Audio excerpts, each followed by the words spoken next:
পানি না থাকায় কিশোরগঞ্জের ভৈরবের শীতলপাটি নদী ভরে গেছে কচুরিপানায়। বিভিন্ন খালের মুখ বন্ধ হয়ে যাওয়ায় ৫ বছর ধরে নদীতে পানির প্রবাহ নেই। তাতে প্রায় ৩ কিলোমিটার নদীর পুরোটাই কচুরিপানায় ঢেকে গেছে।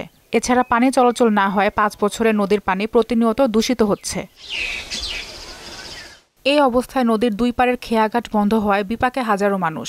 পর্যাপ্ত মাছ না পেয়ে মানবেতর জীবনযাপন করছেন স্থানীয় জেলেরা। ফলে চরম ভোগান্তির শিকার হচ্ছেন স্থানীয়রা। নদীটা কচুরিপানা হওয়ার কারণে ব্যবসা বাণিজ্য এবং মাছ যারা মাইরা খাইতো, যারা ব্যবসা নিজের পেশা হিসাবে গ্রহণ করতো, এরা সবাই বঞ্চিত।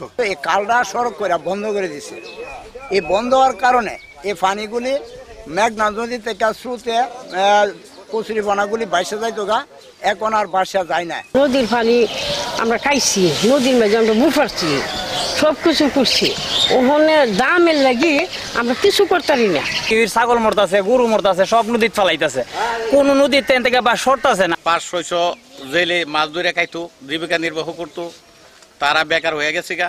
বিষয়টি স্বীকার করে উপজেলা নির্বাহী অফিসার আশ্বাস দিয়েছেন, পানি উন্নয়ন বোর্ডের সহায়তায় শীতলপাটি নদীর পানি প্রবাহ নিশ্চিত করতে কচুরিপানা পরিষ্কারের উদ্যোগ নেওয়া হবে। কচুরিপানার জন্য ওখানকার যে স্বাভাবিক পরিবেশ, সেই পরিবেশে তাদের জীবন ধারণ করাটা ব্যাহত হচ্ছে। আমরা পানি উন্নয়ন বোর্ডের সহযোগিতায় এই জায়গাটা পরিদর্শনের মাধ্যমে যাতে এখানকার নদীটা স্বাভাবিক রূপে থাকে, তার জন্য যেটা করণীয় সেটা আমাদের কর্তৃপক্ষের নির্দেশনা মোতাবেক কার্যক্রম গ্রহণ করব। শীতলপাটি নদীর পানি প্রবাহ দ্রুত স্বাভাবিক করার দাবি ভৈরববাসীর। সিফাত রহমান, জেসি, মোহনা সংবাদ।